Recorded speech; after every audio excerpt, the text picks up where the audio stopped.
اس کے پیچھے ایک لڑکی تھی، کالی چادر میں لپٹی وہ لڑکی اس کے پیچھے پیچھے چلتی آ رہی تھی۔ یہ لڑکی کون ہے جسے وہ ساتھ لے کر آیا ہے؟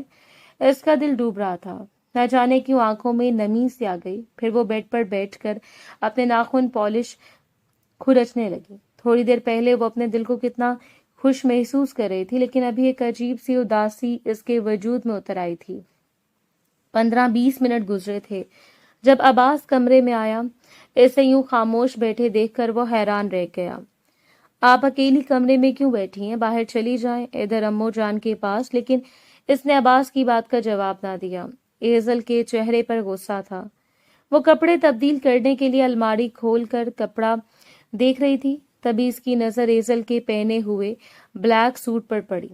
اس کا بھی دل چاہ رہا تھا کہ وہ آج کالے رنگ کا سوٹ پہن لے، خود کو اس کے رنگ میں ڈھال لے۔ کیا ہوا؟ آپ اتنی اداس کیوں لگ رہی ہیں؟ عباس نے اس کے اداس چہرے کا رنگ دیکھ لیا تھا۔ وہ لڑکی کون تھی جو آپ کے ساتھ آئی تھی؟ وہ ماروی ہے، اسے گاؤں میں رہتی ہے۔ دراصل تم تو مجھے اپنے قریب آنے نہیں دے رہی تھی، اس لیے میں نے ماروی سے دوسری شادی کر لی۔ اس نے ایک دھماکہ کیا تھا۔ وہ ایک دم ہی اٹھ کر کھڑی ہو گئی۔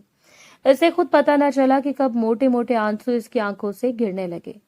غصے کے مارے ایزل کچھ نہ بول پائی۔ اسے یوں روتا دیکھ کر عباس حیران رہ گیا۔ آئی ایم سوری، ایک چھوٹا سا مذاق تھا۔ تو ماروی ہے وہ دراصل اس گاؤں کے رسموں اور رواج کی۔ اگر کسی سے کوئی غلطی ہو جائے تو اپنی بہنوں بیٹیوں کو وہ لوگ ونی کرنے میں شرم محسوس نہیں کرتے، نہ ہی کوئی گناہ کا اثر ان کے دل کو چھوتا ہے۔ ماروی 18 سال کی ہے، لیکن اس کا باپ اس سے 60 سال کے برے سے ونی میں شادی کرا تھا، تو میں نے شادی رکوا دی اور اسے لے کر حویلی چلا آیا تاکہ وہ یہاں رہے محفوظ۔ اس کی عزت بھی محفوظ رہے گی اور جان بھی۔ کام وغیرہ کر لے گی حویلی کا، بدلے میں اس کے باپ کو ہم پیسے دیں گے مہینے میں۔ عباس اسے بتا رہا تھا۔ ایزل بھی کچھ عجیب سی شرمندگی محسوس کرتی پلٹ گئی۔ میں جا رہی ہوں امو جان کے پاس، کہتے ہوئے اس نے چہرہ بھی نہ موڑا۔ وہ مسکرا دیا۔ آج ایزل کا یوں غصہ کرنا اسے بہت اچھا لگا تھا۔ وہ مسکراتے ہوئے کپڑے تبدیل کرنے چلا گیا۔ آج یونیورسٹی جانا بہت ضروری تھا، لیکن وہ منہ بسوڑ کر بیٹھی تھی کیونکہ موسم ابر آلود ہو رہا تھا۔ اس نے 2 دن پہلے ہی عباس کو بتا دیا تھا کہ وہ یونیورسٹی جائے گی، ایک ضروری کام ہے، لیکن ابھی تک اس کا کچھ پتہ نہیں تھا۔ تھوڑی دیر بعد وہ کمرے میں آیا، اس سے پریشان بیٹھے دیکھ کر کہنے لگا، آپ یونیورسٹی نہیں جا رہی؟ چلیں چلتا ہوں، پھر مجھے ایک ضروری کام سے شام کو زمینوں پر جانا ہے۔ جی لیکن موسم ٹھیک نہیں، اگر بارش ہو گئی تو؟ اس کے چہرے پر پریشانی تھی۔ ڈونٹ وری، ہلکی پھلکی بارش سے کچھ فرق نہیں پڑتا۔ اس کے کہنے پر وہ تیار ہو گئی۔ پھر راستے میں اس نے بینش سے بات کی۔ وہ یونیورسٹی میں اسی کا ویٹ کر رہی تھی۔ آنے والے سیمسٹرز کے فارم وغیرہ لیتے اس سے کافی دیر ہو گئی تھی۔ پھر چھٹی کے وقت جیسے وہ گیٹ پر آئی، اس کی گاڑی کھڑی دیکھ کر وہ عجیب سی خوشی میں گھر گئی تھی۔ میں 10 منٹ پہلے ہی آ گیا تھا، سوچا کہ بیگم صاحبہ غصہ کریں گی اس دن کی طرح۔ اس کے کہنے پر ایزل لب دبا کر مسکرائی تھی۔ اچھا سنیں، مجھے کچھ کپڑے خریدنے اپنے لیے، کیا آپ مجھے مال لے کر جا سکتے ہیں؟ کیوں نہیں، آپ کی کسی بات سے میں انکار کروں؟ میرے اندر اتنی وہ کچھ زیادہ ہی فرما برداری دکھانے کی ایکٹنگ کر رہا تھا۔ نہ چاہتے ہوئے بھی وہ مسکرانے لگی۔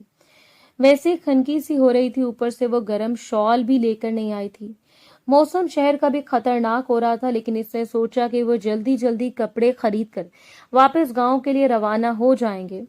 لیکن یہ کیا، کپڑے خریدتے خریدتے وقت کا پتہ ہی نہ چلا اور شام کے 5 بج گئے۔ عباس نے اس سے کوئی گلہ بھی نہیں کیا تھا۔ اس نے ردا نور اور اماں جان کے لیے بھی کافی ڈریسز لیے تھے۔ ساری پیمنٹ عباس نے ہی کی تھی۔ جب تک اس کی شاپنگ مکمل نہ ہوئی، اس نے ایک دفعہ بھی ایزل کو نہیں کہا تھا کہ اسے دیر ہو رہی ہے۔ پہلی بار وہ اسے ایسے خوش دیکھ رہا تھا۔ وہ اپنے آپ میں مگن تھی، ورنہ تو کبھی اداس ہوتی تو کبھی غصے میں، لیکن آج اس کا مزاج بہت اچھا تھا۔ ساری شاپنگ کر کے اس نے گاڑی میں رکھ دی۔ پھر عباس نے اس کے لیے آئس کریم لی تو وہ حیران رہ گئی۔ وہ چمچ سے آئس کریم کھاتے ہوئے اسے یونیورسٹی کی باتیں کرنے لگی۔ بات بات پر ہنستی، وہ بہت خوبصورت لگ رہی تھی۔ 8 بج رہے تھے جب انہوں نے گاؤں کا سفر شروع کیا تھا، لیکن اچانک ہی برسات شروع ہو گئی۔ انہیں یقین نہیں آ رہا تھا کہ گاؤں میں اس قدر تیز بارش ہو رہی ہے۔ تبھی بار بار آغا جان کا فون آنے لگا۔ وہ ان سے کہتا رہا کہ ہم راستے میں ہیں، بس پہنچنے والے ہیں، لیکن ابھی گاؤں کافی دور تھا۔ اچانک ہی بیچ راستے میں